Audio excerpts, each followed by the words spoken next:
Alright, it's recording. You know, when you look at Madison Dorsal, I know she just turned 10 years old, but in the complete player performance, we analyze their strengths, and I would say her backhand is probably one of the strongest backhands I've ever seen in a young girl. And it's not so much that it's going to be a potent weapon going forward. It's just that she believes it is. And our training is all belief-based. In other words, we develop these girls, like Madison or Sydney. We develop them based upon their actual strengths. We put out questionnaires to the coaches, to the parents, to the players early on when we activate their development program. And we wait to get these answers, and it's a 3-2-1 system. 3 meaning that it's a core strength for the girl, or 2 would be is that it's a potential core strength, or 1 is that it's not a core strength. And then we have tennis-related skills like the backhand, the forehand, the volley, the serve, the drop shot, the slice.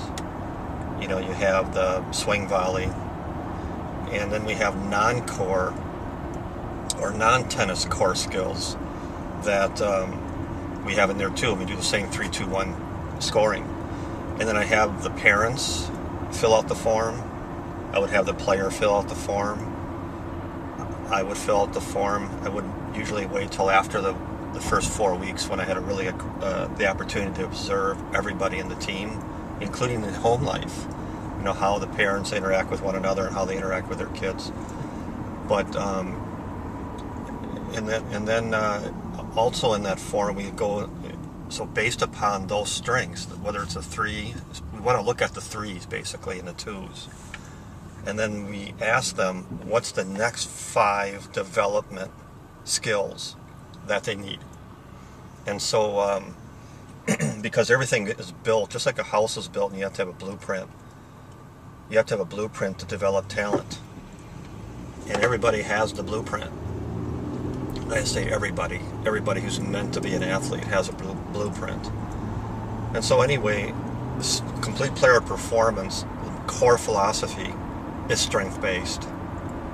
We identify the strengths. And there's X factors: strength of the family, strength of the marriage, strength of the wife or the mother. And I don't mean just strength physically, but just strength mentally. Strength of the husband, commitment level. I get into the area of belief with the parents because, quite frankly, Sydney or Madison, their DNA is basically Tammy and Job's DNA. Their bones are the kids' bones are the parents' bones. The kids' blood are the parents' blood. And so you can go ahead and you can take that. You can take that concept and you can build on it just like you build a house, one brick at a time. But you got to lay the foundation. You got to lay the basement first. And that's what I was working on with these girls in this first 4 to 6 to 8 weeks that I started working with them, is building that basement. And nobody likes to dig into the ground. I love being in the ground. And I know Chad, my son, and Andrew, they love being in the ground because they know the hard work that you put in the ground, you're going to be able to see a really good building or a really good human being. So we're excited to go forward and just continually develop these girls because they have such great talent.